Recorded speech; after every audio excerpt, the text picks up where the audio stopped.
അതൊക്കെ പാർട്ടി ഗ്രാമം പാലക്കാട് ഞങ്ങൾ 18,000 വോട്ടിന് ജയിച്ച സ്ഥലമാണ്. അവിടെയൊന്നും ഒരു പാർട്ടി ഗ്രാമവും ഇല്ല. അതൊക്കെ തടഞ്ഞു കഴിഞ്ഞാൽ, ഞങ്ങളുടെ സ്ഥാനാർത്ഥിയെ തടഞ്ഞു കഴിഞ്ഞാൽ ആ സ്ഥാനാർത്ഥിക്ക് പ്രൊട്ടക്ഷൻ കൊടുക്കാനുള്ള സംഘടനാശേഷി ഞങ്ങൾക്കുണ്ട്. അതുകൊണ്ട് BJPക്കാർ വേണ്ടാത്ത പണിക്കൊന്നും ഇറങ്ങണ്ട.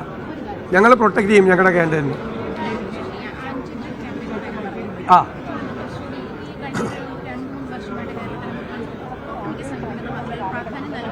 അല്ല, അവരെല്ലാം ചെയ്യുന്നത് ഞാൻ പറഞ്ഞുതരാം. അവരെല്ലാം ചെയ്യുന്നത് അവർ ചെയ്യേണ്ട ജോലി തന്നെ അവയർനെസ്സാണ് ചെയ്യുന്നത്. ബോധവൽക്കരണം ചെയ്യാന്ന് കഴിഞ്ഞാൽ സോഷ്യൽ സർവീസ് സംഘടനകൾ, മഹിളാ സംഘടനകൾ, യുവജന സംഘടനകളൊക്കെ ചെയ്യുന്നുണ്ട്. അതുമാത്രം പോരല്ലോ ഇത് അവസാനിപ്പിക്കാൻ. ബോധവൽക്കരിച്ചുകൊണ്ടിരുന്നാൽ മാത്രം മതി. സ്ട്രിക്റ്റ് ആയിട്ടുള്ള ആക്ഷൻസ് വേണം. നമ്മുടെ എക്സൈസും നമ്മുടെ പോലീസ് ഡിപ്പാർട്ട്മെൻറ്റും കോമ്പിറ്റൻ്റ് ആണ്. അവരെ കൊണ്ട് ചെയ്യിപ്പിക്കുന്നില്ല. കാരണം കേരളത്തിലെ ഡ്രഗ് ട്രാഫിക്കിന് ഒരു പൊളിറ്റിക്കൽ പേട്രണേജ് ഉണ്ട്, രാഷ്ട്രീയ രക്ഷാകർതൃത്വമുണ്ട്. ഞാൻ നിയമസഭയിൽ ആരോപിച്ചാണ്. CPM ആണ് പ്രൊട്ടക്ട് ചെയ്യുന്നത്.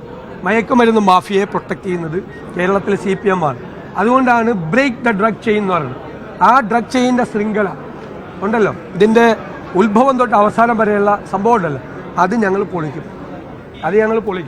എവിടെ നിന്നാണ് അതിൻ്റെ സോഴ്സാണ് ഞങ്ങൾ പിടിക്കാൻ പോകുന്നത്.